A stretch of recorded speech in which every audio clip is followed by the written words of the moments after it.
would like to come up with the concluding part of this presentation. Now it is Alhamdulillah 8:45. So what are the takeaway points? Okay, what are the takeaway points?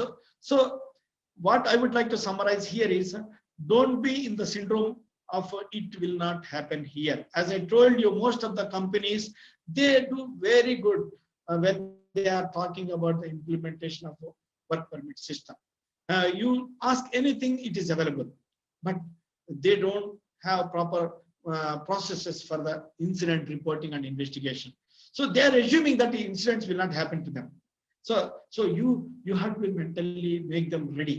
So anything may happen. So if your systems are not well defined, so you cannot address those issues. Means we should not be in a syndrome of it will not happen here. There is a famous author called Gary Sikich. He wrote this book, It Will Not Happen Here. So it's a very good book. I love it. And I wrote some articles also on that particular. So we have to be very well prepared, and our employees should be aware of the processes involved in the incident management system. Okay. Report every incident, however small it is. Means like whether it is a minor, whether it's a moderate or major, every incident to be reported, and that to entire. So there are so many companies where there are no processes. It's like only when there is a fatal incident they report, otherwise they don't report anything. So investigation also, if there is a major incident or any big fracture occurred or to a major like a disability occurred to any employee, then only they will investigate. But a minor incidents, they don't have any system. Everyone keep on telling that we are celebrating so many millions of man hours. So everyone is trying to hide the incidents. That's not correct. So every small incident is to be reported and investigated. Then only you will be in a position to stop those major incidents. And remember one thing: the major incidents are not going to come frequently. Once in a while, like a Piper Alpha incident. So that only one incident was enough for that particular company to close. And again, this Bhopal disaster.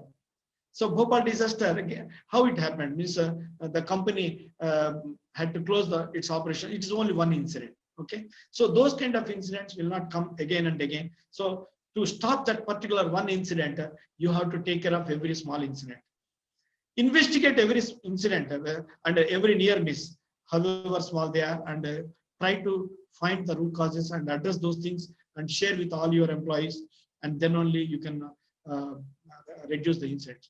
Take appropriate actions for every incident and a near miss and hazardous conditions also. When we are talking about actions, so all the hazardous conditions, all the near misses, all incidents are to be taken care, and you have to take proper appropriate actions against all those things reported.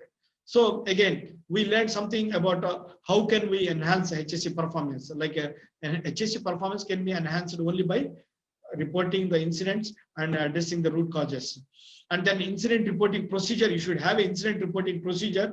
If you don't have, please verify and read it carefully whether there are any gaps in the procedure or not. If the procedure is there, then whether your employees are aware about the procedure.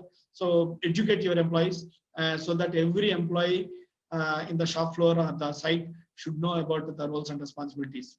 The system to report the incidents, you need to have a good system to report every near miss and hazardous condition and incident. If you don't have any system, try to develop a system to investigate all incidents. So you need to have a team of people to investigate the incidents. If you don't have a team of people, so then again it's a gap. So try to identify some people and train them and keep them ready for investigation. Suitable HSE measures. Of course, this is another big topic. Again, we need to, like I can give another webinar on this one. Like I presented many technical papers on this particular topic. I would like to ask you one thing: that do you have appropriate HSE measures in your balances scorecard? So question yourself and think about that one, whether you have the appropriate measures in your balances scorecard or not. So we will discuss separately about this particular topic. Mechanism to evaluate the incidents means like whatever the incidents are being reported, is there any mechanism? Is there anybody verifying? Is there anybody reviewing? Is there anybody approving? And means you need to have the mechanism. So about the sharing of lessons learned, are you sharing the lessons learned properly? Are you only sharing only the fatal incidents? Are you bothered only fatal incidents? And what about the minor incidents and moderate incidents? Is it not important for us to share those minor and moderate incidents also? So are you auditing? Means are you auditing the quality of actions taken? Means against each incident occurred. Are you verifying the quality of the recommendations coming from the investigation of every incident? So you verify those things. So all these processes together means if we can define the things properly, so then definitely we can say that we are fulfilling the requirements of incident management system. So that's all from my side. Thank you very much.